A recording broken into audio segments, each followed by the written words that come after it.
Ici, on a une DRH, il y a 4 jours sur LinkedIn, qui vient de publier, c'est la nouvelle directrice des ressources humaines du groupe SPI Batignolles, et elle nous dit: «Je suis fière et heureuse d'être nommée DRH du groupe SPI Batignolles, je mettrai toute mon énergie au service du groupe» et blablabla, blablabla.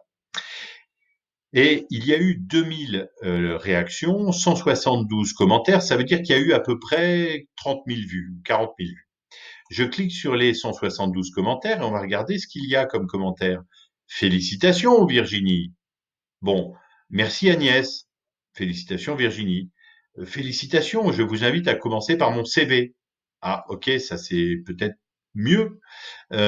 Ici, la patience et la persévérance, ton professionnalisme, bravo Virginie, félicitations. Mais la plupart des trucs, c'est félicitations, félicitations, félicitations, félicitations. Imaginez que vous avez envie d'être recruté. Félicitations. Ah, là on a un truc. Voilà. Donc, imaginez qu'on a, voilà, félicitations, félicitations, bravo, tellement de défis. Et là, ça c'est intéressant. Lui, Daniel, vous voyez, je le découvre en même temps que vous. Lui, Daniel, son métier, c'est de moderniser la fonction paye ressources humaines de votre entreprise avant qu'elle passe, qu'elle explose. Bravo Virginie Flore. Tellement de défis pour les professionnels RH afin d'accompagner chaque collaborateur, chaque manager, chaque comité de direction à trouver ce subtil équilibre entre recherche de pérennité pour certains et exécution d'une stratégie de croissance pour d'autres, le développement des compétences et l'engagement des salariés, blablabla. Alors peut-être que pour vous ou pour moi, c'est du blabla.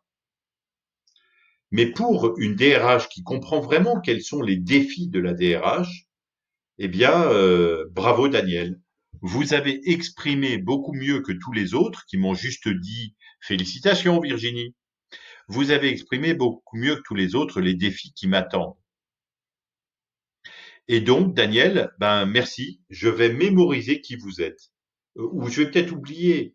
Mais si la semaine prochaine vous publiez un autre post, si vous mettez un autre commentaire dans mes publications, ou si vous commentez 3 fois et que je vois que c'est intéressant et qu'ensuite vous m'invitez, eh bien, je vais accepter votre invitation parce que je vous ai déjà vu passer sur LinkedIn.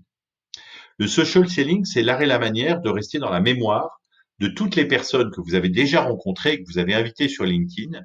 Et c'est également le moyen de faire briller un petit peu vos compétences, votre expertise par la pertinence de vos commentaires ou de vos publications.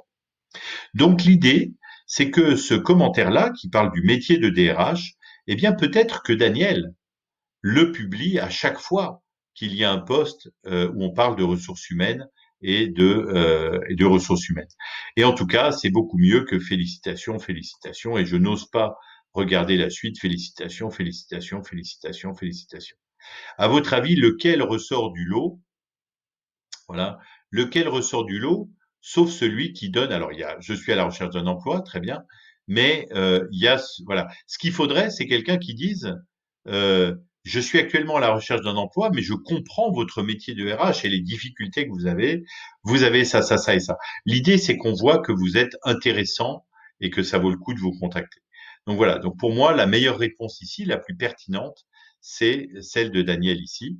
Et donc on va regarder comment on peut écrire des commentaires qui soient réplicables, qui soient réutilisables, qui soient utilisables peut-être plusieurs fois auprès de plusieurs personnes pour que sans faire de gros efforts d'écrire à chaque fois des textes, on puisse essayer d'avoir de l'impact plus souvent. Voilà. Donc voilà le principe. Si je tape, moi je suis formateur, j'aide des entreprises à augmenter leur performance commerciale, la performance de leurs équipes. Donc je pourrais par exemple tous les matins taper vente B2B, voir les publications qu'il y a et venir les commenter. D'ailleurs, tiens, ce matin, je l'ai fait. Je suis venu voir la publication de Quentin Despas, qui nous fait tout un laïus sur la vente, et j'ai mis un commentaire. Merci, super intéressant. Mais j'ai posé une question. D'ailleurs, à ton avis, la Covid-19 a-t-elle définitivement changé la façon de faire du commerce? Et parce que ma question était intéressante, il a répondu. Et parce qu'il a répondu, eh bien, je peux lui répondre, bah, c'est bien, ce serait super qu'on échange sur le sujet, et ensuite, éventuellement, l'inviter. On n'est pas connecté, donc ici, euh, parlons-en. Je t'invite sur LinkedIn. Voilà. Voilà, parlons-en, c'est un sujet intéressant. Et là, je vais aller